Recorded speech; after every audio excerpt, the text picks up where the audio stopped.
So മക്കളെ, നമ്മളെ next topic immunity ആണ്. എന്താണ് ഇമ്മ്യൂണിറ്റി? ഇമ്മ്യൂണിറ്റി. സോ ഇമ്മ്യൂണിറ്റി എന്ന് പറയുമ്പോൾ രോഗപ്രതിരോധം.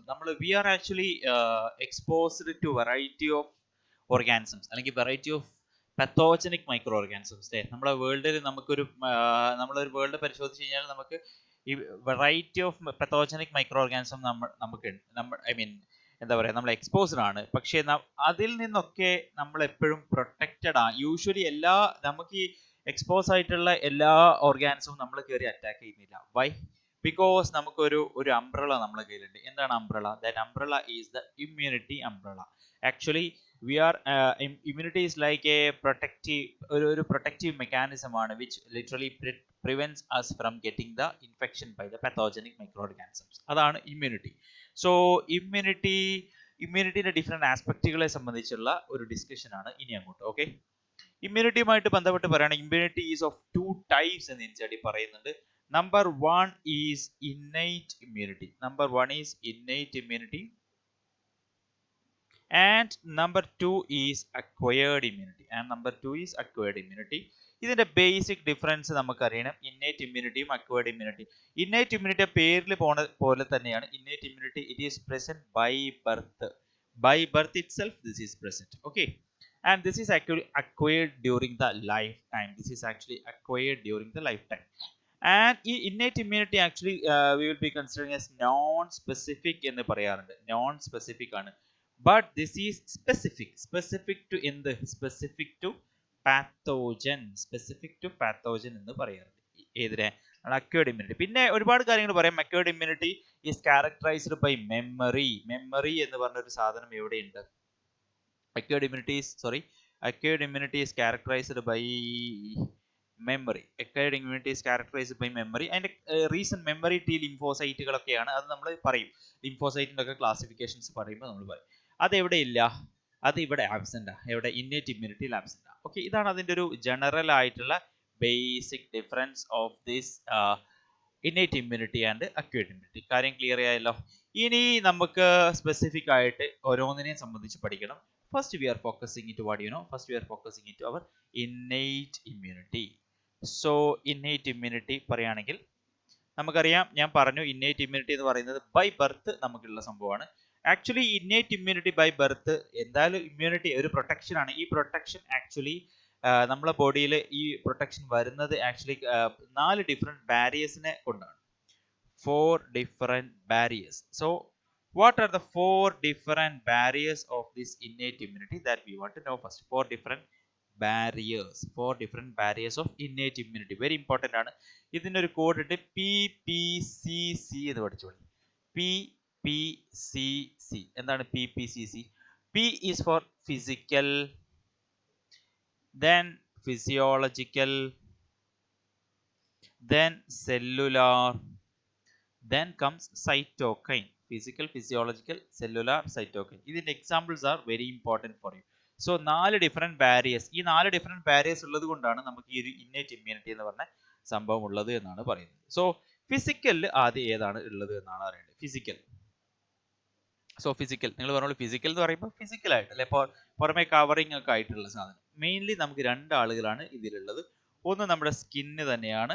2 നമ്മുടെ മ്യൂക്കോസ അല്ലെങ്കിൽ മ്യൂക്കസ് കോട്ടിംഗ് ആണ്. Mucus coating of different tract.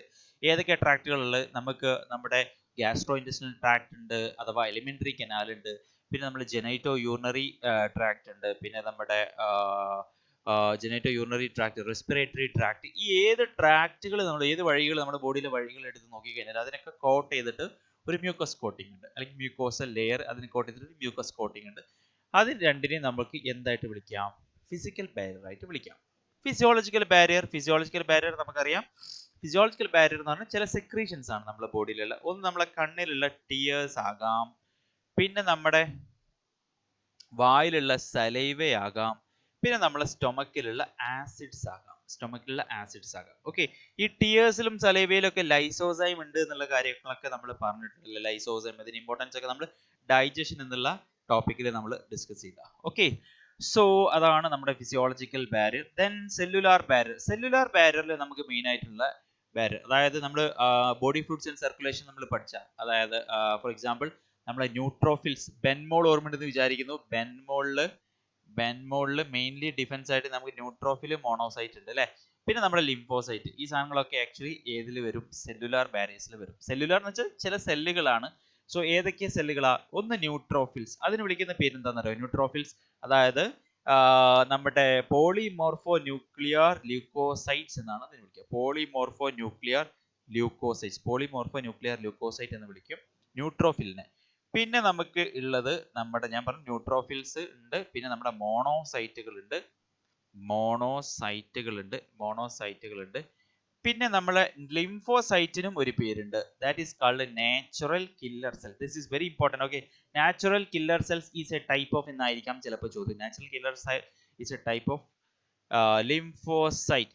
Of lymphocyte എന്നുള്ളത് അറിയണം. ഓക്കെ, പിന്നെ സ്പെഷ്യലൈസ്ഡ് സെല്ലായിട്ടുള്ള മാക്രോഫേജസ്. ആക്ച്വലി മാക്രോഫേജസ് എന്ന് പറഞ്ഞു കഴിഞ്ഞാൽ നമ്മുടെ ബോഡിയിൽ മോണോസൈറ്റിൽ നിന്ന് ഡെറൈവ് ചെയ്തിട്ട് തന്നെയുള്ള വേറെ മോണോസൈറ്റിന്റെ ഡെറിവേറ്റീവ് ആയിട്ട് അറിഞ്ഞാൽ മതി. ഓക്കെ, അത്രയാണ് നമുക്ക് മെയിൻ ആയിട്ട് ഇമ്പോർട്ടൻറ്റ്. ക്ലിയർ ആണെന്ന് വിചാരിക്കുന്നു. ഇനി ഉള്ളത് നമ്മുടെ സൈറ്റോകൈൻ ബാരിയർ ആണ്. സൈറ്റോകൈൻ ബാരിയറിൽ എൻസൈഡിൽ കൊടുത്ത എക്സാമ്പിൾ നമ്മുടെ ഇന്റർഫെറോൺസ് ആണ്. ഈ ഇന്റർഫെറോൺസ് ആക്ച്വലി റിലീസ്ഡ് ബൈ എന്താണെന്നറിയോ? നമ്മളെ വൈറസ് ഇൻഫെക്റ്റഡ് സെല്ല് റിലീസ് ചെയ്യുന്ന ചില പ്രോട്ടീനുകളാണ് ഈ ഒരു ഇപ്പോൾ സപ്പോസ് കളക്ഷൻ ഓഫ് സെല്ലുകൾ കുറേ ഉണ്ടെന്ന് വിചാരിക്കുക. ഈ കളക്ഷൻ ഓഫ് സെല്ലിൽ ഒരു particular cell, say this central cell is affected by virus infected ആയി എന്ന് വിചാരിക്കുക. അപ്പോൾ ഇവർ റിലീസ് ചെയ്യുന്ന ബാക്കി സെല്ലിലേക്ക് കൊണ്ടുപോയി റിലീസ് ചെയ്യുന്ന ഫാക്ടേഴ്സുകളാണ് interferons. So that the adjacent cells are actually protected from the virus infection. Okay, അതായത് സെല്ല് ചെയ്യുന്ന ഒരു സാക്രിഫൈസ് ആണെന്ന് വിചാരിച്ചാൽ മതി അല്ലേ. എന്തായാലും ഞാൻ നശിച്ചു, അപ്പോൾ എൻ്റെ ബാക്കിയുള്ള എൻ്റെ ഒപ്പമുള്ള ആളുകളെങ്കിലും സന്തോഷിക്കട്ടെ എന്ന് വിചാരിച്ചിട്ട് ചെയ്യുന്ന ഒരു പരിപാടി, അതാണ് ഇന്റർഫെറോൺസ്. ക്ലിയർ ആയി എന്ന് വിചാരിക്കുന്നു. സോ ഇതിൽ എങ്ങനെയും ചോദിക്കാം കേട്ടോ. ഞാൻ ഇപ്പോൾ പറഞ്ഞ പോലെ polymorphonuclear leucocytes are a type of neutrophils ആണ്. Then natural killer is a type of lymphocyte ആണ്. Then ഒരു question, which of the following is not a part of physiological barrier എന്നൊരു ക്വസ്റ്റ്യൻ ചോദിച്ചു. ഫിസിക്കൽ ബാരിയർ, അങ്ങനെ ഒരു question ചോദിച്ചിട്ടുണ്ട്. which of the following is not a part of physical. ഓപ്ഷനിൽ നമുക്ക് acid കൊടുക്കാം, സലൈവ കൊടുക്കാം, മ്യൂക്കസ് കൊടുക്കാം, ടിയേഴ്സ് കൊടുക്കാം. Not a physical barrier. എനിക്കറിയാം majority of you might have got the answer is mucus അല്ലേ. പലർക്കും ഇതൊരു കൺഫ്യൂഷൻ ഉണ്ടായിരിക്കാം ഒരു പക്ഷേ. കാര്യം എന്താ, മ്യൂക്കസും ഒരു സെക്രീഷൻ പോലെയാണ് പലർക്കും, പക്ഷേ മ്യൂക്കസ് ഒരു കോട്ടിംഗ് പോലെയാണ് മനസ്സിൽ വേണ്ടത്. So mucus is the answer. So ഇങ്ങനെയൊക്കെ നമുക്ക് ചോദ്യങ്ങൾ എക്സ്പെക്ട് ചെയ്യാം. All you want to know is the clear cut things which is given in your NCERT. Clear ആണെന്ന് വിചാരിക്കുന്നു. സോ ഇന്നേറ്റ് ഇമ്മ്യൂണിറ്റിയിൽ 4 ഡിഫറെന്റ് ബാരിയേഴ്സിനെ പഠിക്കുക എന്നുള്ളതാണ് നമ്മുടെ മെയിൻ ടാസ്ക്. ഓക്കെ, നെക്സ്റ്റ് മക്കളെ നമുക്ക് ഡിസ്കസ് ചെയ്യാനുള്ളത് അക്വയർഡ് ഇമ്മ്യൂണിറ്റി ആണ്. Acquired immunity, as I have told you, acquired immunity is the immunity which is acquired during the life time. നമ്മളിങ്ങനെ എന്താ പറയുക, നമ്മളിങ്ങനെ അക്വയർ ചെയ്യുന്ന ഒരു ഇമ്മ്യൂണിറ്റിയാണ്. ഫോർ എക്സാമ്പിൾ, നമുക്ക് ചിക്കൻ പോക്സ് എന്നുള്ള അസുഖം വന്നു കഴിഞ്ഞാൽ ആദ്യം we will be getting the infection. Second time നമുക്ക് യൂഷ്വലി ചിക്കൻ ബോക്സ് വരാറില്ല അല്ലേ. അതിന്റെ റീസൺ, നമ്മൾ ഫസ്റ്റ് ഒരു ആന്റിജൻ എക്സ്പോഷർ നമുക്ക് ഉണ്ടാകുമ്പോൾ ഒരു സർട്ടൻ ആന്റിബോഡി നമ്മൾ പ്രൊഡ്യൂസ് ചെയ്യുന്നു. പിന്നെ ആന്റിബോഡി വെൽ റെഡിയാണ്, അഥവാ ഇനി ചിക്കൻ ബോക്സ് വന്നു കഴിഞ്ഞാൽ അതിനെ അറ്റാക്ക് ചെയ്യാനുള്ള ആന്റിബോഡി നമ്മുടെ ബോഡി പ്രൊഡ്യൂസ് ചെയ്യുന്നതാണ് അതിന്റെ mechanism, simple mechanism. So acquired immunity is actually acquired during the life time. പിന്നെ ഞാൻ പറഞ്ഞു അക്വയർഡ് ഇമ്മ്യൂണിറ്റി സ്പെസിഫിക് ആണ് എന്നുള്ള കാര്യം പറഞ്ഞു. പിന്നെ മെമ്മറി ഉണ്ട് എന്നുള്ള കാര്യവും പറഞ്ഞു. ഓക്കെ, മെമ്മറി ഉണ്ട് എന്നുള്ള കാര്യം പറഞ്ഞു. ഇനി ഞാൻ പറഞ്ഞു ആദ്യം തന്നെ ഒരു ആന്റിജൻ, ഫോർ എക്സാമ്പിൾ നമ്മുടെ ചിക്കൻ ബോക്സ് വന്നെന്ന് വിചാരിക്കുക. ചിക്കൻ ബോക്സ് നമുക്ക് വരികയാണെങ്കിൽ ഫസ്റ്റ് ടൈം നമ്മൾ അറ്റാക്ക് ചെയ്യുമ്പോൾ നമ്മൾ ഒരു പെർട്ടിക്കുലർ റെസ്പോൺസ് പ്രൊഡ്യൂസ് ചെയ്യും അല്ലേ. സോ ഫസ്റ്റ് ഒരു ആന്റിജൻ നമുക്ക് കയറി. സപ്പോസ് നമ്മുടെ എന്താ പറയുക, ചിക്കൻ ബോക്സ് തന്നെ വിചാരിക്കുക. ചിക്കൻ ബോക്സ് വന്നു. സോ നമ്മൾ അതിന് കറസ്പോണ്ടിങ് ആയിട്ട് ഒരു ആന്റിബോഡി നമുക്ക് ആ ഇൻഫെക്ഷൻ വരൂലേ. സോ ആന്റിബോഡി നമ്മളിങ്ങനെ പ്രൊഡ്യൂസ് ചെയ്യും. ഇത്ര ആന്റിബോഡി നമ്മൾ പ്രൊഡ്യൂസ് ചെയ്തിട്ടുള്ളൂ, ആ ഇൻഫെക്ഷൻ ഒക്കെ മാറി തൽക്കാലം. പക്ഷേ സെക്കൻഡ് ടൈമും ആ ആന്റിജൻ തന്നെ വരികയാണെങ്കിൽ ആക്ച്വലി സ്പീക്കിംഗ് നമ്മളെ റെസ്പോൺസ് നല്ല ഉഷാറായിരിക്കും. So this is called primary response.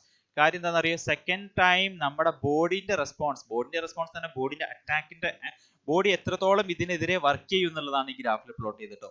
Second time antibody ഇത്രയുണ്ട്. Okay, so primary response, highly intensified secondary response ആണ് നമുക്കുള്ളത്. ഈ സെക്കൻഡറി റെസ്പോൺസിന് വേറെ പേരെന്താണെന്നറിയോ? അനംനെസ്റ്റിക് റെസ്പോൺസ് എന്ന് പറയാം. അനംനെസ്റ്റിക് response. അനംനെസ്റ്റിക്.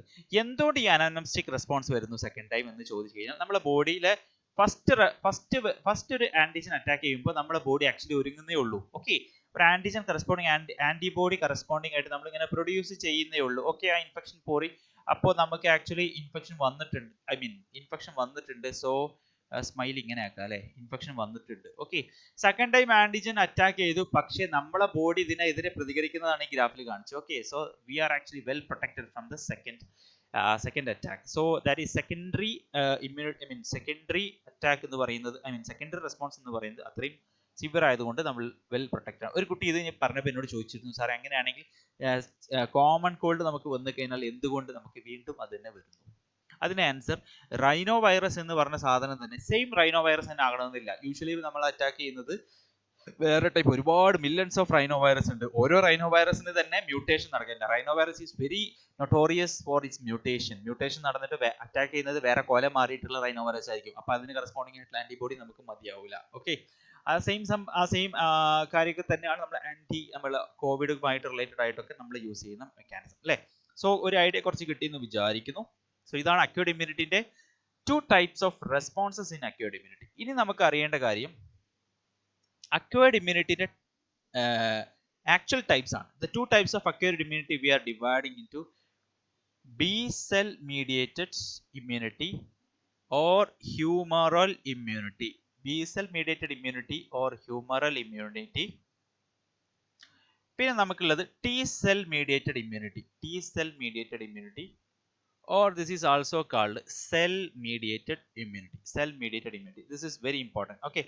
B cell mediated immunity എന്ന് പറഞ്ഞു കഴിഞ്ഞാൽ സാധാരണഗതിയിൽ ഇവിടെയാണ് B cells ആണ് ഡയറക്ട്ലി നമ്മുടെ ബോഡിയിൽ ആന്റിബോഡി പ്രൊഡ്യൂസ് ചെയ്യുന്നത്. This is very important. Antibody directly antibody പ്രൊഡക്ഷനുമായി ബന്ധപ്പെട്ട് റോൾ ഉള്ളത് B ലിംഫോസൈറ്റുകൾക്കാണ്. B cell എന്ന് പറയുന്നത് B ലിംഫോസൈറ്റ്സ്. T cell എന്ന് പറഞ്ഞാൽ T lymphocytes. They actually helps B cell for antibody production. എനിക്ക് തോന്നുന്നു ഈ ഒരു പോയിന്റ് ഞാൻ നിങ്ങളോട് ബോഡി ഫ്ലൂയിഡ്സ് ആൻഡ് സർക്കുലേഷനിൽ പറഞ്ഞിട്ടുണ്ട്. ഇത് കറക്റ്റ് മനസ്സിലാണ് കേട്ടോ. ഇത് NCERT ഇത്രേ പറഞ്ഞിട്ടുള്ളൂ. പക്ഷെ ആക്ച്വലി സ്പീക്കിംഗ് ഒരു ആന്റിജൻ നമ്മൾ അറ്റാക്ക് ചെയ്തെന്ന് വിചാരിക്കുക. ഞാനിത് പറഞ്ഞിട്ടുണ്ട് നിങ്ങളോട്. ഒരു ആന്റിജൻ നമ്മൾ അറ്റാക്ക് ചെയ്തു, ഫോർ എക്സാമ്പിൾ കോവിഡ് ആന്റിജൻ ആണെന്ന് വിചാരിക്കുക. ആന്റിജൻ നമ്മുടെ ബോഡിയിലേക്ക് വന്നു കഴിഞ്ഞാൽ ഇതിനെതിരെ ഫസ്റ്റ് നമ്മുടെ ബോഡിയിൽ പ്രതികരിക്കുന്ന ആളാരാ? ഫസ്റ്റ് നമ്മുടെ ബോഡിയിൽ പ്രതികരിക്കുന്ന ആൾ T സെല്ലാണ് അല്ലെങ്കിൽ T ലിംഫോസൈറ്റ് ആണ്. It is not B cell. Okay, ഈ T സെൽ ആന്റിജനെ അങ്ങോട്ട് പിടിക്കുന്നു. ഒരു antigen T cell complex form ചെയ്യുന്നതും ഇവർ ആക്ച്വലി നമ്മുടെ ഉറങ്ങുന്ന B സെല്ലിന്റെ അടുത്തേക്ക് പോവാണ്. B സെൽ ആക്ച്വലി ഉറങ്ങുകയായിരുന്നു. ഈ B സെല്ലിനെ അങ്ങോട്ട് ആക്ടിവേറ്റ് ചെയ്യും. എന്ത്? ഈ ഒരു കോംപ്ലക്സ്, ഈ ആന്റിജൻ T സെൽ കോംപ്ലക്സ് ഇതിനെ അല്ലെങ്കിൽ ഈ ആന്റിജൻ T സെൽ അസംബ്ലി അങ്ങോട്ട് പോകുന്നു, B സെല്ലിലേക്ക് പോകുന്നു.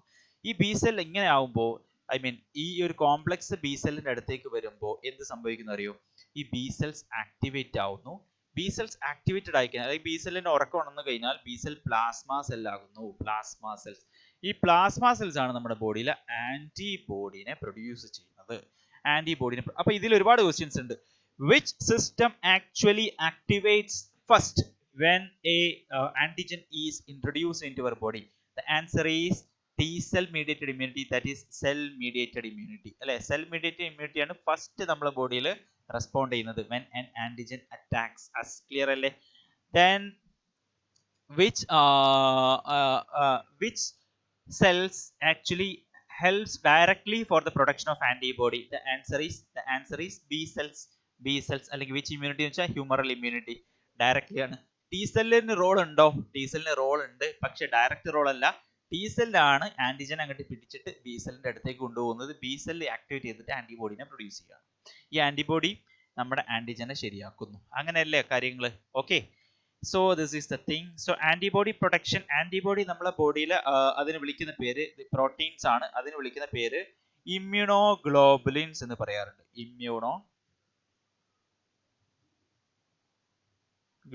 ഇമ്മ്യൂണോഗ്ലോബുലിൻസിന്റെ ഡയഗ്രം ഒക്കെ NCERT കൊടുത്തിട്ടുണ്ട്. അതൊക്കെ നിങ്ങൾ നോക്കി വെക്കണം. ഇമ്മ്യൂണോഗ്ലോബുലിൻസ് നമുക്കറിയാം, നമുക്ക് രണ്ട് ഹെവി ചെയിനുകളാണുള്ളത്. ഞാനൊരു ആവറേജ് ആയിട്ട് വരക്കുന്നേ ഉള്ളൂ. രണ്ട് ഹെവി ചെയിനുകളാണുള്ളത്. ഈ ഹെവി ചെയിനിലെ ഓക്കെ, രണ്ട് ഹെവി ചെയിൻ ആണ് ഞാൻ ആദ്യം വരക്കുന്നത്.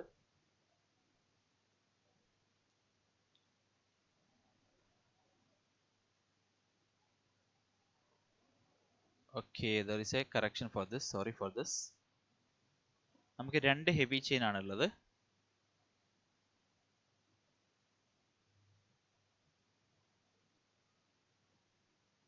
Okay fine. ഇവിടെയാണ് നമ്മുടെ ആന്റിജൻ ബൈൻഡിങ് സൈറ്റ് അല്ലേ? Antigen binding site.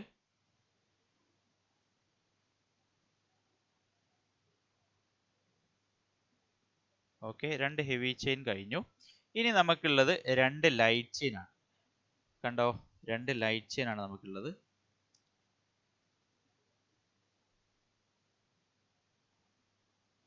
രണ്ട് ലൈറ്റ് ചെയിൻ ഉണ്ട്.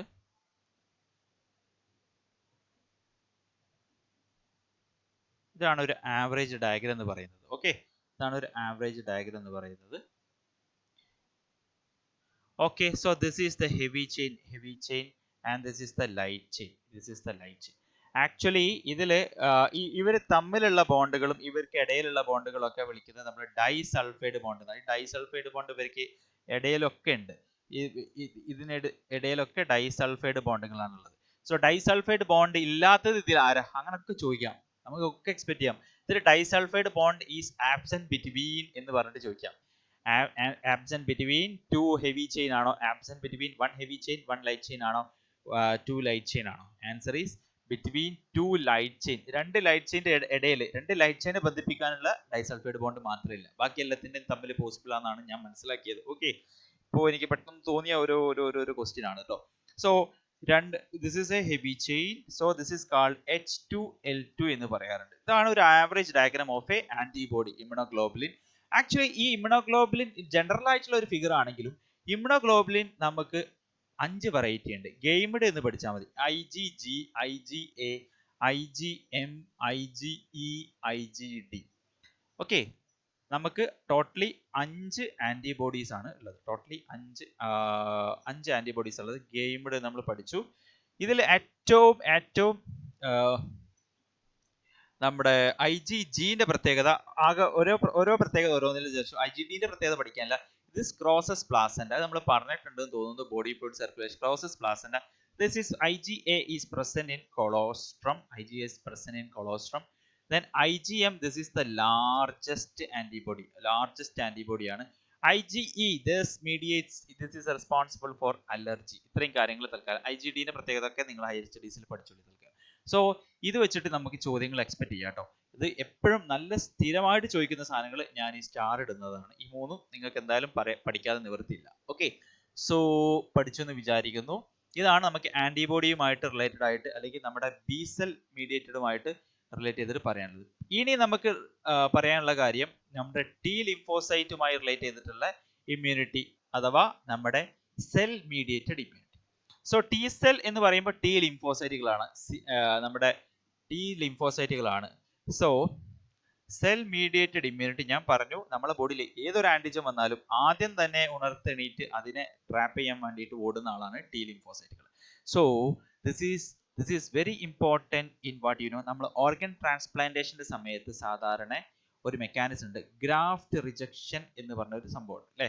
നമ്മൾ ഇത് ഇവിടെ പറഞ്ഞു, സൈക്ലോസ്പോറിൻ എ ഒക്കെ പറഞ്ഞപ്പോൾ നമ്മൾ പറഞ്ഞു എന്നാണ് എൻ്റെ ഓർമ്മ. ഓക്കെ, സൈക്ലോസ്പോറിൻ എ പറഞ്ഞപ്പോൾ നമ്മൾ പറഞ്ഞിരുന്നു, ഒരാൾ kidney patient, for example kidney patient ഇങ്ങനെ കിടക്കുകയാണ്. കിഡ്നി പേഷ്യന്റിലേക്ക് നമ്മൾക്ക് ഒരു കിഡ്നി നമ്മൾ ഡൊണേറ്റ് ചെയ്യണം. ഈ കിഡ്നി നമ്മൾ ഈ പേഷ്യന്റിലേക്ക് നേരിട്ട് അങ്ങോട്ട് ആഡ് ചെയ്ത് കഴിഞ്ഞാലുള്ള പ്രശ്നം എന്താ? ഈ kidney actually is considered as an external, ഒരു ഫോറിൻ ബോഡി ആയിട്ട് നമ്മളെ ബോഡി കൺസിഡർ ചെയ്യുന്നു, ഈ ബോഡി കൺസിഡർ ചെയ്യുന്നു. അങ്ങനെ ഈ ഗ്രാഫ്റ്റിനെ റിജക്ട് ചെയ്യാനുള്ള സാധ്യതയുണ്ട്. അത് എന്തുകൊണ്ടാണ് റിജക്ട് ചെയ്യുന്നത്? നമ്മുടെ ബോഡിയിലെ immunity, which immunity? Specifically cell mediated immunity ആണ് അതിന് റെസ്പോൺസിബിൾ. കാരണം ഞാൻ ഇപ്പോൾ പറഞ്ഞു, T സെല്ലാണ് ആദ്യം അതിനെ വരവേൽക്കുന്നത്, അതിനെ നമ്മുടെ ബി സെല്ലിന്റെ അടുത്തേക്ക് കൊണ്ടുപോകുന്നതൊക്കെ നമ്മുടെ T സെല്ലാണ്. സോ ഈ ഗ്രാഫ്റ്റ് റിജക്ഷനുമായി ബന്ധപ്പെട്ട ഇമ്മ്യൂണിറ്റി എന്ന് പറയുന്നത് സെൽ മീഡിയേറ്റഡ് ഇമ്മ്യൂണിറ്റി. ഇതിനെതിരെ വർക്ക് ചെയ്യാൻ, അല്ലെങ്കിൽ ഇതിനെ തൽക്കാലം ഒന്ന് ഉറക്കി കിടത്താൻ വേണ്ടിയിട്ടാണ് നമ്മൾ എന്ത് കൊടുക്കുന്നത്? നമ്മുടെ cyclosporin A, immunosuppressant agent ആയിട്ടുള്ള സൈക്ലോസ്പോറിൻ എ. അതൊക്കെ ഓർമ്മയുണ്ട് എന്നാണ് മനസ്സിലാക്കുന്നത്. ഓക്കെ, ഇനി T ലിംഫോസൈറ്റുകൾ for the completion purpose only I'm saying this. Okay, അവിടെ ഇവിടെയൊക്കെ T ലിംഫോസൈറ്റുകൾ വേറെ പേരുകളൊക്കെ ആയിട്ട് കാണുന്നതുകൊണ്ട് മാത്രം T ലിംഫോസൈറ്റുകളുടെ ടൈപ്പ് ഞാനൊന്ന് പറഞ്ഞുതരാം. T ലിംഫോസൈറ്റ്സ് നമുക്ക് മെയിൻലി 4 ടൈപ്പ് ആണുള്ളത്. അതിൽ ഒന്ന് ഹെൽപ്പർ T സെൽസ് ആണ്, അല്ലെങ്കിൽ ഹെൽപ്പർ T ലിംഫോസൈറ്റുകളാണ്.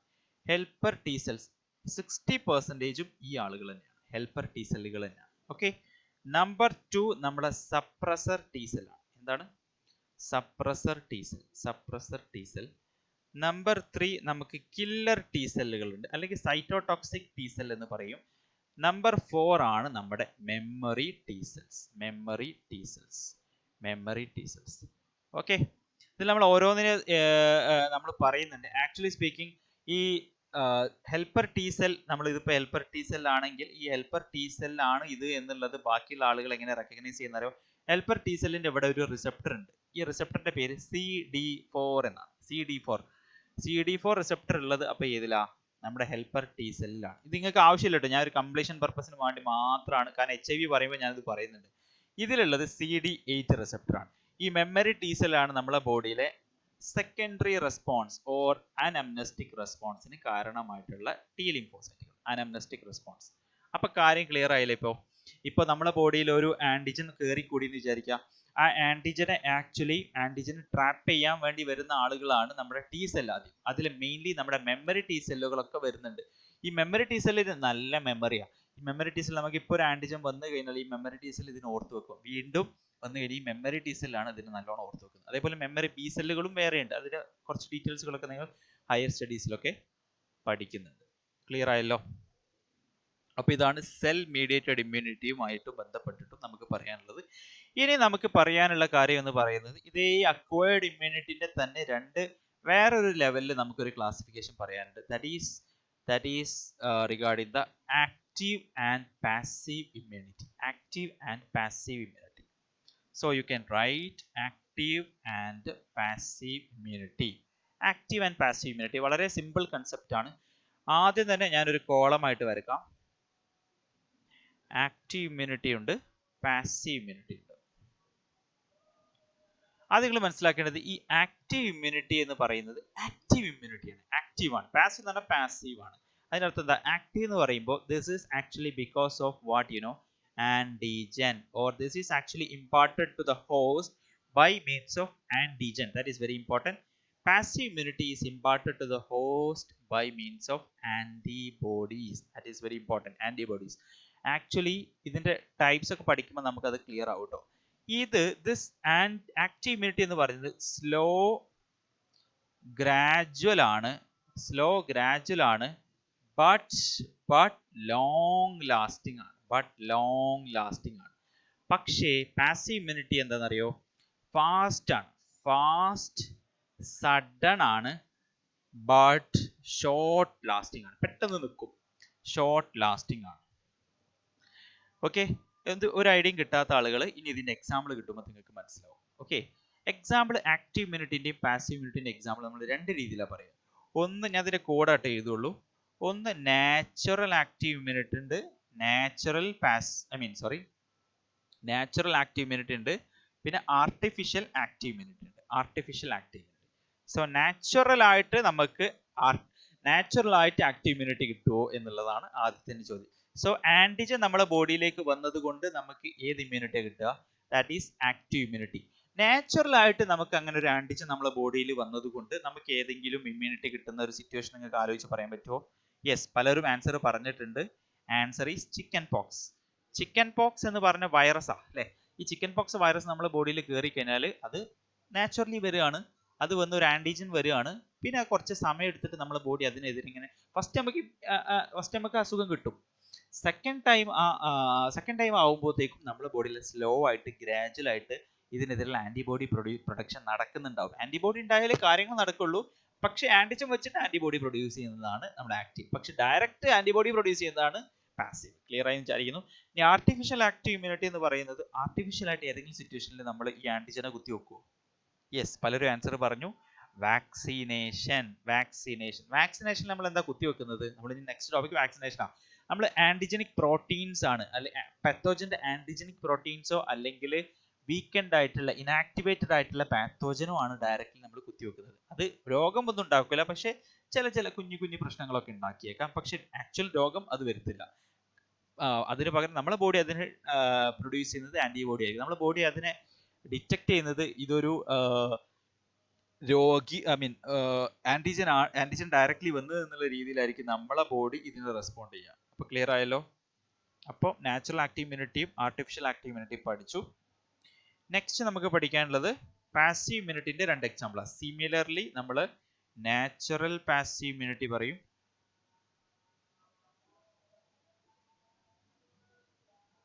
സിമിലർലി നമുക്ക് നാച്ചുറൽ പാസീവ് ഇമ്മ്യൂണിറ്റി പറയാനുണ്ട്, നാച്ചുറൽ ആക്റ്റീവ് ഇമ്മ്യൂണിറ്റി പറയാനുണ്ട്. അപ്പൊ നാച്ചുറൽ പാസീവ് എന്ന് പറയുമ്പോൾ എന്തായിരിക്കും? നാച്ചുറലി നമുക്ക് ആന്റിബോഡീസ് എവിടെന്നെങ്കിലും കിട്ടുന്നുണ്ടോ എന്ന് ആലോചിച്ചാൽ പറയും, ആന്റിബോഡി കിട്ടുന്നുണ്ടല്ലോ. ഒരു ഉദാഹരണം പറയുകയാണെങ്കിൽ യെസ്, നമ്മുടെ IgG നമുക്ക് നമ്മുടെ പ്ലാസന്റിനെ ക്രോസ് ചെയ്യുന്നത് അല്ലെ, ക്രോസിംഗ് പ്ലാസന്റ. പിന്നെ നമ്മുടെ IgA which is present in the colostrum, ഇത് വരുന്നത് ആക്ച്വലി ആന്റിബോഡി നാച്ചുറലി തന്നെ വരുന്നതാണ്. ഈ നാച്ചുറൽ ആയിട്ടുള്ള ഇവിടെ ചെറിയൊരു തിരുത്തുണ്ട്, പലരും നോട്ട് ചെയ്തിട്ടുണ്ടാകാം. Natural passive immunity. ഇനി ആർട്ടിഫിഷ്യൽ പാസീവ് ഇമ്മ്യൂണിറ്റി അല്ലെ. ആർട്ടിഫിഷ്യലി നമ്മളെ ആന്റിബോഡി നമ്മളെ ബോഡിയിലേക്ക് നമ്മൾ ഇഞ്ചെക്ട് ചെയ്യുന്നുണ്ടോ എന്ന് ആലോചിച്ചാൽ മതി. That demands a dangerous situation അല്ലെ. പെട്ടെന്ന് നമുക്കൊരു ആന്റിബോഡി നമ്മുടെ ബോഡിയിലേക്ക് കയറ്റി വെക്കണമെങ്കിൽ that demands a dangerous situation. ഇത് ചില ആന്റി ടോക്സിൻസുകളാകാം, അല്ലെങ്കിൽ ചില ആന്റി വെനംസുകളാകാം. Antitoxin or antivenom. ഇതിന് സാധാരണ നമ്മൾ പറയാ പാസീവ് ഇമ്മ്യൂണൈസേഷൻ എന്ന് പറയാറുണ്ട്. Passive immunisation. ഇതിന് നമ്മൾ ഈ ആർട്ടിഫിഷ്യൽ പാസീവ് ഇമ്മ്യൂണിറ്റിക്ക് നമ്മൾ ഇൻ ജനറൽ ആയിട്ട് പാസീവ് ഇമ്മ്യൂണൈസേഷൻ എൻസിആർടിയിൽ കൊടുത്ത കാര്യമാട്ടോ. പലർക്കും ഇത് കൺഫ്യൂഷൻ ഉണ്ടാവും, എന്താണ് ഈ പാസീവ് ഇമ്മ്യൂണൈസേഷൻ. എൻസിആർടിയിൽ വാക്സിനേഷന്റെ താഴെ പറഞ്ഞിട്ടുണ്ടാവും പാസീവ് ഇമ്മ്യൂണൈസേഷൻ എന്ന് പറഞ്ഞിട്ടുണ്ട്. അതാണ് നമ്മുടെ antitoxin antivenom. Actually for example നമുക്ക് ഡിഫ്തീരിയ അല്ലെങ്കിൽ നമുക്ക് ഡിഫ്തീരിയ ആകാം, അല്ലെങ്കിൽ നമുക്ക് ടെറ്റനസ് പോലുള്ള അസുഖങ്ങൾ വന്നു കഴിഞ്ഞാൽ ആക്ച്വലി അതിനെ പ്രിവെന്റ് ചെയ്യാമായിരുന്നു അല്ലെ. DPT വാക്സിൻ ഒക്കെ എടുത്തിട്ടുണ്ടെങ്കിൽ അതിനെ പ്രിവെന്റ് ചെയ്യാമായിരുന്നു. പക്ഷെ ചില ആളുകൾക്ക് വാക്സിൻ വിമുഖത ഉള്ള ആളുകളുണ്ട്, പലരും അതെന്തോ വലിയ കുതന്ത്രമാണെന്നൊക്കെ വിചാരിച്ചു പോകുന്ന ആൾക്കാരുണ്ട്. ആക്ച്വലി സ്പീക്കിംഗ് അങ്ങനത്തെ സിറ്റുവേഷനിൽ ഒരു അൺവാക്സിനേറ്റഡ് ആയിട്ടുള്ള ചൈൽഡ് വരികയാണ്, ആ ചൈൽഡിന് ഈ ഒരു അവസ്ഥ കിട്ടിക്കഴിഞ്ഞാൽ, ഡിഫ്തീരിയ വന്നു കഴിഞ്ഞാൽ that is a dangerous situation. Diphtheria tetanus is A life threatening disease എന്നാ പറയാം. ഓക്കെ, ഡിഫ്തീരിയ ബാധിച്ചു കഴിഞ്ഞാൽ സാധാരണ കുട്ടിന്റെ ഫാരിങ്സിൽ ഒരു ചെറിയൊരു മെംബ്രെയിൻ വന്നിട്ട് ആ കുട്ടിക്ക് ശ്വാസം പോലും കഴിക്കാൻ പറ്റാത്തൊരവസ്ഥയിൽ ശ്വാസം മുട്ടി മരിക്കുന്ന സിറ്റുവേഷനാണ്. എന്താ ടെറ്റനസിന്റെ ഡേഞ്ചറസ് അവസ്ഥ? ടെറ്റനസ് എന്ന് പറഞ്ഞാൽ നമ്മുടെ ഹോൾ ബോഡി റാപ്പിഡ് കൺട്രാക്ഷനിലേക്ക് പോവുക. ഹോൾ ബോഡി റാപ്പിഡ് കൺട്രാക്ഷനിലേക്ക് ഇങ്ങനെ പോയിട്ട് നമ്മൾ ഒരു മാതിരി ഫുൾ ബോഡി കൺട്രാക്ഷൻ, ഒപ്പിസ്റ്റോട്ടോണസ് എന്നൊക്കെ പറഞ്ഞ പോർഷൻ. എനിക്ക് തോന്നുന്നു ഞാൻ ടെറ്റനസ് പറഞ്ഞപ്പോൾ ഇത് പറഞ്ഞിട്ടുണ്ടാകണം. വാട്ടെവർ, അങ്ങനത്തെ ഒരു ഡേഞ്ചറസ് ഫുൾ ബോഡി സ്പാസത്തിലോട്ട് പോവാണ്. So that is very painful situation. I have seen one case in my house agency life. Okay, so ഇങ്ങനത്തെ സിറ്റുവേഷൻ വന്നു കഴിഞ്ഞാൽ നമുക്ക് എന്ത് ചെയ്യേണ്ടി വരും? ഡയറക്ട്ലി ആന്റി ടോക്സിനുകൾ നമുക്ക് ആ ആൾക്ക് ഇഞ്ചെക്ട് ചെയ്തിട്ട് പെട്ടെന്ന് അതിനെ അതൊക്കെ എത്രയും പെട്ടെന്ന് നമ്മൾ ചിലപ്പോൾ അത് ആക്ഷൻ ഉണ്ടാവില്ല, പക്ഷെ എത്രയും പെട്ടെന്ന് നമ്മൾ അത് അഡ്മിനിസ്ട്രേറ്റ് ചെയ്ത് കഴിഞ്ഞാൽ ചിലപ്പോൾ ആ രോഗി രക്ഷപ്പെട്ടേക്കാം. സോ ആർട്ടിഫിഷ്യൽ പാസീവ് ഇമ്മ്യൂണിറ്റി എന്ന് പറയുന്നത് ഈസ് എ ഡേഞ്ചറസ് സിറ്റുവേഷൻ. ഇനി ഇമ്മ്യൂണൈസേഷൻ എന്ന് പറയുന്നത്, വെറും ഇമ്മ്യൂണൈസേഷൻ എന്ന് പറഞ്ഞു കഴിഞ്ഞാൽ നിങ്ങൾ according to the medical terminology pucca immunisation, വെറും ഇമ്മ്യൂണൈസേഷൻ എന്നതുകൊണ്ട് ഉദ്ദേശിക്കുന്നത് നമ്മുടെ വാക്സിനേഷൻ തന്നെയാണ് കേട്ടോ. വെറും ഇമ്മ്യൂണൈസേഷൻ എന്ന് പറയുന്നത് നമ്മുടെ വാക്സിനേഷനെയാണ് ഉദ്ദേശിക്കുന്നത്.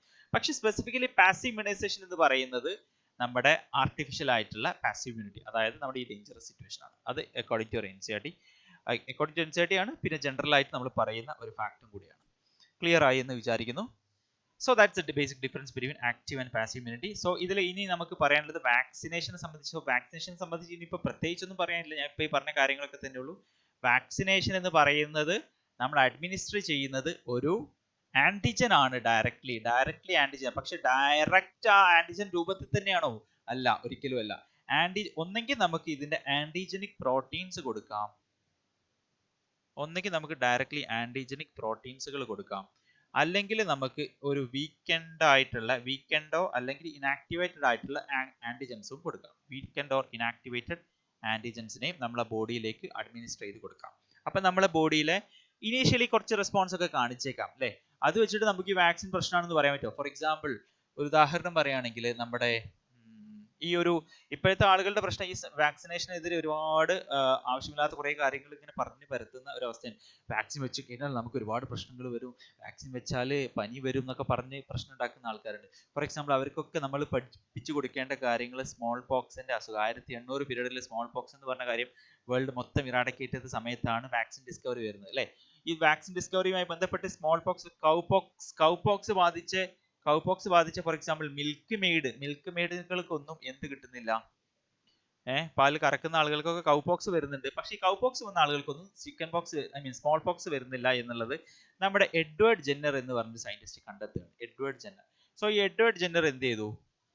ആ ഒരു പരീക്ഷണം നടത്തി. ഈ കൗപോക്സ് വലിയ പ്രശ്നമൊന്നുമില്ല, പക്ഷെ small pox is very dangerous. കാര്യം എന്താ? സ്മോൾ പോക്സ് വന്നു കഴിഞ്ഞാൽ, ഇൻഫെക്റ്റഡ് ആയി കഴിഞ്ഞാൽ 3/10 3 ആൾക്കാർ മരിക്കുന്ന ഒരു സിറ്റുവേഷൻ ആയിരുന്നു ആക്ച്വലി. 30% ആക്ച്വലി ഒരു ഡെത്ത് സംഭവിക്കുന്ന സിറ്റുവേഷൻ. ഞാൻ ചുമ്മാ ഒരു അഡീഷണൽ കാര്യം പറയാന്നുള്ളൂ കേട്ടോ. സോ അന്ന് അദ്ദേഹം പറഞ്ഞു കൗപോക്സ് എന്നുള്ള സാധനം സ്വീകരിക്കാൻ നിങ്ങൾ തയ്യാറായിരിക്കണം. നിങ്ങളുടെ പാരന്റ്സിനോടൊക്കെ ചോദിച്ചാൽ അവരൊക്കെ ഈ ഒരു സ്മോൾ പോക്സിന്റെ വാക്സിനേഷൻ ഒരുപക്ഷെ എടുത്തിട്ടുണ്ടാകും. ഇപ്പൊ ഇത് നിലവിൽ ചെയ്യാറില്ല. വസൂരി എന്ന് പറയുന്നത് അല്ലേ? സോ ഇത് എടുത്തു കഴിഞ്ഞാൽ സാധാരണഗതിയിൽ കുഞ്ഞു പ്രശ്നങ്ങൾ ഉണ്ടാവും, ചെറിയ ബോഡിയിൽ ചെറിയ അടയാളങ്ങൾ വരും, ചിലപ്പോൾ പനി വരും, ഇങ്ങനത്തെ ഇഷ്യൂസ് ഒക്കെ വരാറുണ്ട്. പക്ഷെ ആരും അന്നത്തെ വേൾഡിൽ ഇതിനെതിരെ നിന്നിട്ടില്ല. കാരണം അവരുടെ വീട്ടിൽ തന്നെ അവരെ ഓരോ ഫാമിലിയിൽ 2-3 ആളുകൾ മരിക്കുന്ന സിറ്റുവേഷൻ ആയിരുന്നു ആക്ച്വലി അന്നത്തെ കാലം.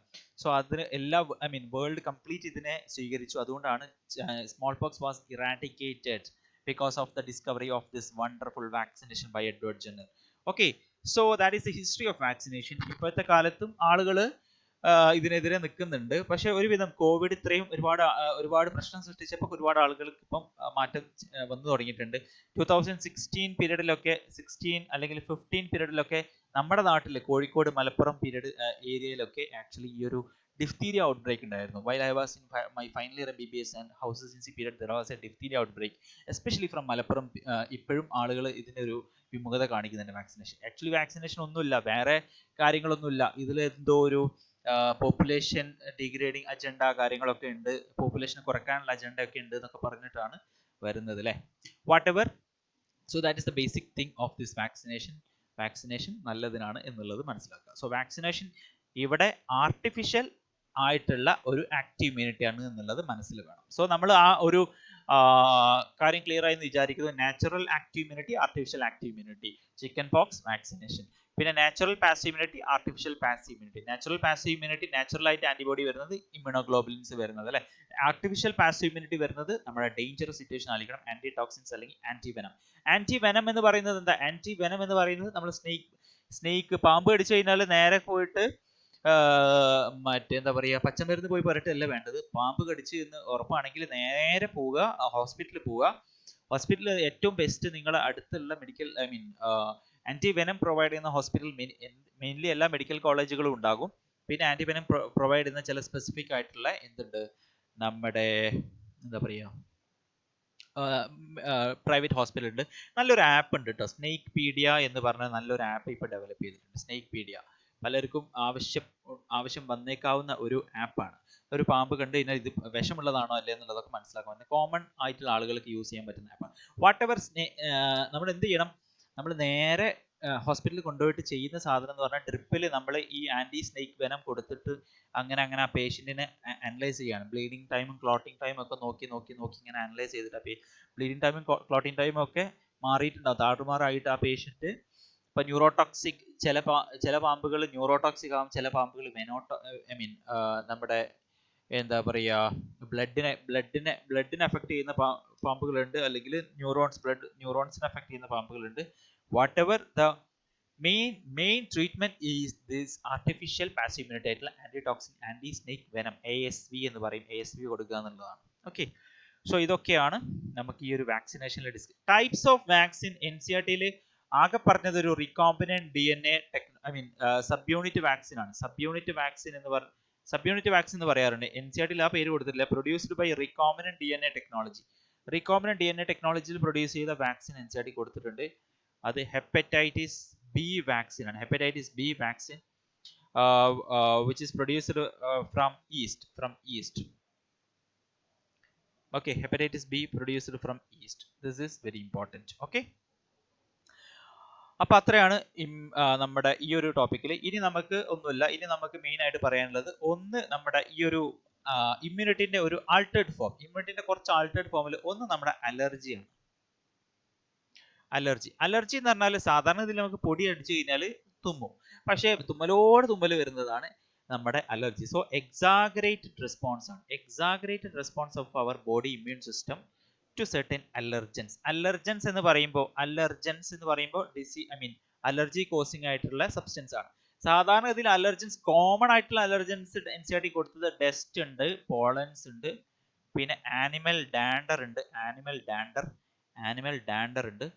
ഓക്കെ, പക്ഷെ ഇത് മാത്രമൊന്നുമല്ല. നമ്മള് സാധാരണ ക്ലാസിക്കലി നമ്മളൊക്കെ പറയും നമ്മുടെ സൂര്യന് താഴെയുള്ള എന്ത് സാധനത്തിനും അലർജി കോസ് ചെയ്യാം, ഇൻക്ലൂഡിങ് സൂര്യനും അലർജി കോസ് ചെയ്യാന്ന് പറയാം. സൂര്യന്റെ അൾട്രാ വയലറ്റ് റേഡിയേഷൻ അല്ലെ, അത് കാരണം സ്കിന്നിൽ ഇഷ്യൂ വരുന്ന ആൾക്കാരുണ്ട്. What ever anything can cos allergy. Especially main common allergy എന്ന് പറയുന്നത് ഡസ്റ്റ്, പോളൻ, ആനിമൽ ഡാൻഡർ ആണ്. ഈവൻ ഓക്കെ, ആസ്മ എന്ന് പറയുന്ന കണ്ടീഷനൊക്കെ ഒരു അലർജിക് കണ്ടീഷൻ ആയിട്ട് പലർക്കും ആസ്മ എന്ന് പറഞ്ഞ കണ്ടീഷൻസ് ഒക്കെ ഉണ്ടാകാറുണ്ട്. വാട്ട് എവർ ഇതിന്റെ ഒരു സിംറ്റംസ് ആയിട്ട് കൊടുത്തിട്ടുണ്ട്: sneezing, watery eyes, running nose, difficulty in breathing. Actually allergy difficulty in breathing difficulty നല്ല ഒരു ഡേഞ്ചറസ് സിറ്റുവേഷനിലേക്കൊക്കെ പോകാറുണ്ട് കേട്ടോ. അങ്ങനത്തെ സിറ്റുവേഷനിൽ അനാഫിലാക്സിസ് എന്ന് പറയുന്ന ഒരു മെഡിക്കൽ കണ്ടീഷൻ ഒക്കെ ഉണ്ട്. വാട്ട് എവർ എന്തുകൊണ്ടാണ് ഈ അലർജി കോസ് ചെയ്യുന്നത് എന്ന് ചോദിച്ചു കഴിഞ്ഞാൽ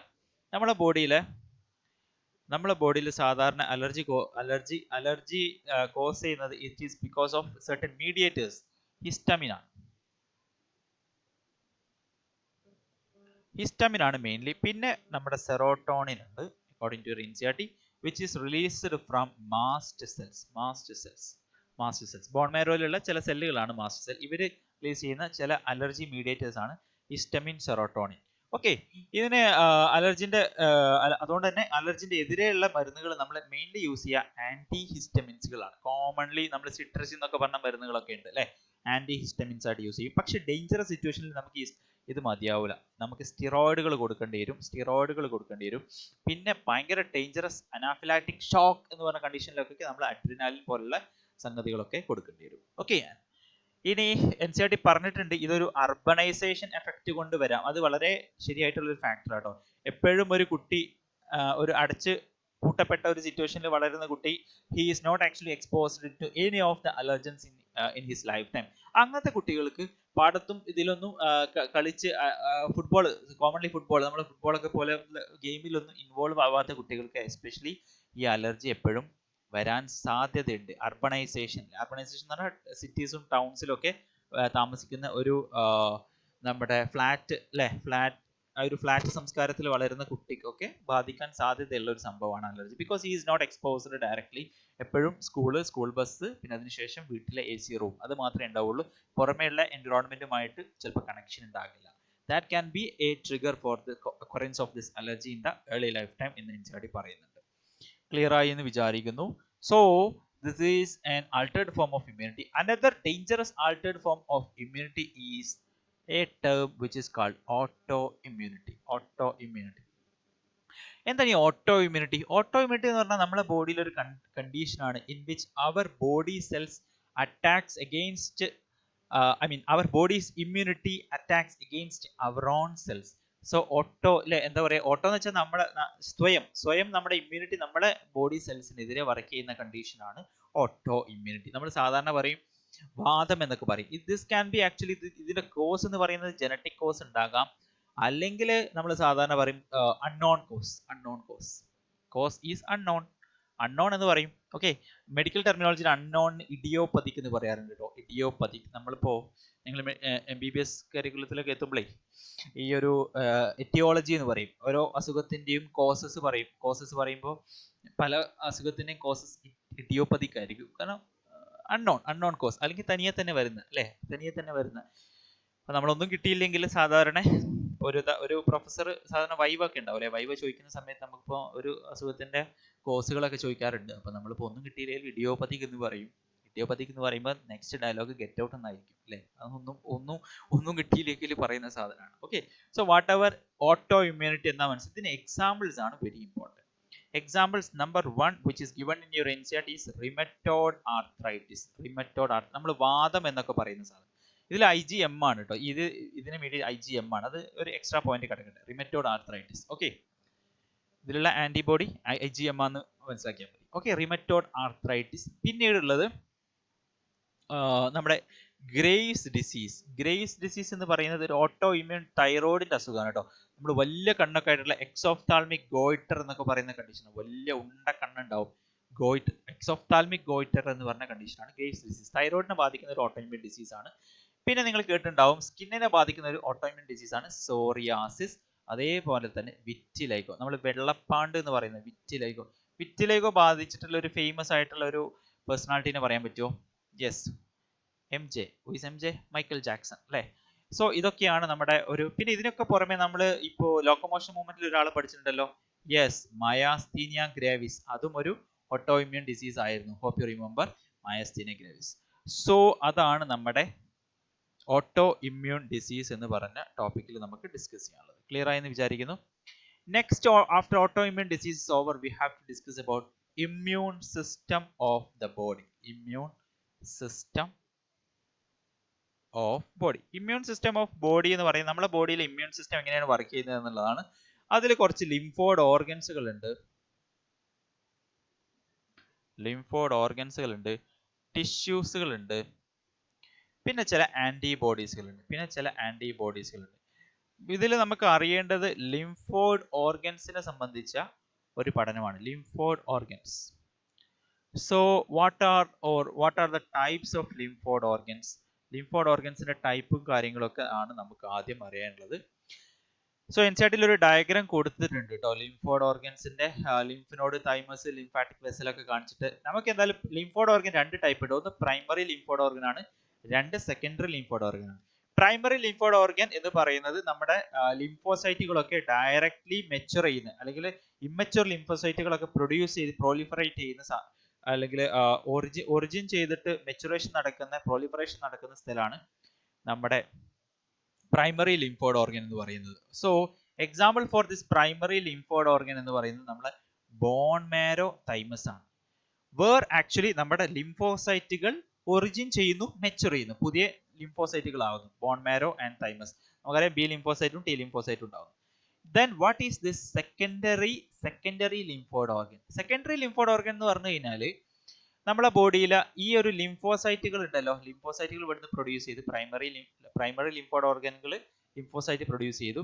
ഈ സെക്കൻഡറി ലിംഫോയ്ഡ് ഓർഗനിലാണ് നമ്മളെ ബോഡിയിൽ ആന്റിജൻസിനൊക്കെ ട്രാപ്പ് ചെയ്ത് വെക്കുന്നത്. സോ ആക്ച്വലി ആന്റിജൻസിനെ ട്രാപ്പ് ചെയ്ത് അവിടേക്ക് നമ്മുടെ ലിംഫോസൈറ്റുകൾ വന്നു. So actually speaking secondary lymphoid organ is like a playground അല്ലേ? Playground for the interaction of this lymphocyte with the antigen. ഏതൊക്കെയാണ് ഈ പ്ലേഗ്രൗണ്ട് എന്നറിയോ? നമ്മുടെ ലിംഫ് നോഡ് ഉണ്ട്, സ്പ്ലീൻ ഉണ്ട്, പിന്നെ നമ്മുടെ ടോൺസിൽസ് ഉണ്ട്, പിന്നെ പേയേഴ്സ് പാച്ചസ് എന്ന് പറഞ്ഞ ഒരു ഏരിയ ഉണ്ട്, payers patches. And finally comes malt, mucosa associated lymphoid tissue. Okay, ഇത്രയും സാധനങ്ങൾ. ലിംഫ് നോഡ് എന്ന് പറഞ്ഞാൽ അറിയാമെന്ന് വിചാരിക്കുന്നത്. ലിംഫ് നോഡ് നമ്മുടെ ബോഡിയിൽ അവിടെ ഇവിടെ കഴല എന്ന് പറയും മലയാളത്തിൽ അല്ലേ? അവിടെ ഇവിടെയൊക്കെ ഉണ്ട്. ഈവൻ നമ്മുടെ ബോഡിയിൽ ഒരു ഇതിന് എക്സാമ്പിൾ ലിംഫ് ഞാൻ പറഞ്ഞിട്ടുണ്ടാവും അല്ലേ? നമ്മുടെ ബോഡിയിൽ ഫോർ എക്സാമ്പിൾ ഒരു മുറിവുണ്ടെങ്കിൽ പോലും നമുക്ക് പൊന്തും അല്ലെ ലിംഫ് നോഡ്. ഈ സ്പ്ലീൻ എന്ന് പറഞ്ഞാൽ ഞാൻ അതിനെ പറ്റി പറഞ്ഞിട്ടുണ്ട്. സ്പ്ലീന്, ടോൺസിൽ നമുക്കറിയാം വായിന്റെ അകത്ത് നമ്മൾ വായ തുറന്ന് നോക്കിക്കഴിഞ്ഞാൽ നാവ് പുറത്തേക്ക് ഇട്ട് ഉള്ളിലൊരു ഉവ്യൂള എന്ന് പറഞ്ഞ ഉൾനാവുണ്ട്. അതിന്റെ അകത്ത് നമ്മുടെ ബോഡിയിലെ രണ്ട് എൻഡിൽ കാണുന്ന അറ്റത്ത് കാണുന്ന സാധനമാണ് ടോൺസിൽ. ഇതൊക്കെ പിന്നെ പേയേഴ്സ് പാച്ചസ് നമ്മുടെ ബോഡിയിലെ ഇലിയം പോർഷനിലാണ് ആക്ച്വലി കാണുന്നത് കേട്ടോ. ഇലിയം പോർഷൻ നമ്മുടെ ഡോഡിനം, ജജനം, ഇലിയം അല്ലെ? ആ ഇലിയത്തിന്റെ മ്യൂക്കോസൽ ഏരിയ നമ്മൾ എടുത്ത് ഇങ്ങനെ നോക്കിക്കഴിഞ്ഞാൽ അവിടെ ഒക്കെ ഇങ്ങനെ പാച്ചസ് ആയിട്ട് കിടക്കുന്ന ലിംഫോയിഡ് ടിഷ്യൂസ് ആണ് ഈ പേയേഴ്സ് പാച്ചസ്. മാൾട്ട് എന്ന് പറയുന്നത് എഗെയിൻ നമ്മുടെ ബോഡി വെരി ഇമ്പോർട്ടൻറ്റ്. 50% നമ്മുടെ ബോഡിയിലെ ലിംഫോയിഡ് ടിഷ്യൂ എന്ന് പറയുന്നത് ഈ മാൾട്ട് ആണ്. And this is associated with major tract of our body. Major tract എന്ന് പറയുമ്പോൾ നമ്മുടെ ബോഡിയിൽ നേരത്തെ പറഞ്ഞു respiratory tract, digestive tract, urogenital tract. ഈ 3 ട്രാക്റ്റുകളാണ് നമുക്ക് മെയിൻലി ഉള്ളത്. ഓക്കെ, സോ ഞാൻ പറഞ്ഞ കാര്യം ഇത്രയേ ഉള്ളൂ. ലിംഫോയിഡ് ഓർഗൻസിൽ primary B T the Bacillus thuringiensis അല്ല, ബോൺ മാരോ തൈമസ് അല്ലേ, അതാണ് primary. So which of the following is not part of secondary എന്നായിരിക്കാം ചോദ്യം. അതിൽ ബോൺ മാരോ തൈമസ് ഉണ്ടെങ്കിൽ അതായിരിക്കും ഓപ്ഷൻ. ഓക്കെ, ബാക്കിയുള്ളത് ലിംഫ് നോഡ്, സ്പ്ലീൻ ആണ്. ഈ സ്പ്ലീനിൽ എന്തൊക്കെയാണ് ഉള്ളത് എന്നുള്ളതൊക്കെ NCERT കൊടുത്തിട്ടുണ്ട്. ബീൻ ഷേപ്ഡ് ഓർഗൻ ആണ്, അത് ലിംഫോസൈറ്റ്സും ഫാഗോസൈറ്റുകളും ഒക്കെയാണ് ഉള്ളത്. ഫിൽട്ടർ ആണ് ബോഡിയിലെ. ലാർജ് റിസർവെയർ ഓഫ് എറിത്രോസൈറ്റ് എന്നും കൊടുത്തിട്ടുണ്ട്. ബ്ലഡ് ബാങ്ക് എന്നൊക്കെ പറയാനുണ്ട് സ്പ്ലീനിലെ. ബ്ലഡ് ബാങ്ക്, ഒരുപാട് RBC കൾ വന്ന് നശിക്കുന്നത്. So it is also a reservoir of RBC. Clear ആണെന്ന് വിചാരിക്കുന്നു. പിന്നെ തൈമസ് നമ്മൾ പറഞ്ഞു, തൈമസ് നമ്മുടെ എവിടെ ഉള്ളത്, നമ്മുടെ heart, located near the heart and beneath the breast bone. ഏതാ ബ്രസ്റ്റ് ബോൺ? നമ്മൾ പറഞ്ഞിട്ടുണ്ടായിരുന്നു നമ്മുടെ സ്റ്റേർണം ആണ്. തൈമസ് ക്വൈറ്റ് ലാർജ്, ബർത്തിൽ അത് ലാർജ് ആയിരിക്കും, പിന്നെ അത് ഇങ്ങനെ കുറഞ്ഞാണ് വരിക. Okay, both bone marrow and thymus provide micro environment for the maturation and development of T lymphocyte. അതും അവിടെ തൈമസിനെ സംബന്ധിച്ച് പറഞ്ഞിട്ടുണ്ട്. Okay, so bone marrow thymus ആണ് നമ്മുടെ പ്രൈമറി ലിംഫ് ഓർഗൻ. സ്പ്ലീനെ പറ്റി പറഞ്ഞു. ലിംഫ് നോഡ് അവിടെ ഇവിടെയൊക്കെ നമ്മുടെ ബോഡിയിലുണ്ട്. ആന്റിജനെ ട്രാപ്പ് ചെയ്യുന്നു. ആ ആന്റിജനെ ട്രാപ്പ് ചെയ്തിട്ട് നമ്മുടെ അവിടെ നമ്മുടെ ആന്റിബോഡീസ് പ്രൊഡ്യൂസ് ചെയ്യുന്നു. അങ്ങനെ ഇമ്മ്യൂൺ റെസ്പോൺസുകൾ വരുന്നു. ഓക്കെ, അത്രയും കാര്യങ്ങൾ നമുക്കറിയാം. ഫോർ എക്സാമ്പിൾ നമ്മുടെ ലിംഫ് നോഡ് ഇപ്പൊ നമ്മൾ പറഞ്ഞു, ലിംഫ് നോഡിൽ നമ്മളെ ഫൈലേറിയൽ വേംസ് ലിംഫ് നോഡിൽ ഒരുപാട് ട്രാപ്പ് ആയിട്ടാണ് അവിടെ അങ്ങനെ ഇൻഫ്ലമേഷൻ ഒക്കെ നടന്ന് അവിടെ ബ്ലോക്കേജ് ഒക്കെ ഉണ്ടാകുന്ന അവസ്ഥയാണ് സംഭവിക്കാറുണ്ട്. which leads to filariasis എന്ന് പറഞ്ഞ കണ്ടീഷൻ. സോ ഇത്രയാണ് ഇമ്മ്യൂൺ സിസ്റ്റവുമായി ബന്ധപ്പെട്ട് പറയാനുള്ളത്. Next we have to discuss about a dangerous disease which affects the immune system, that is nothing other than the HIV/AIDS.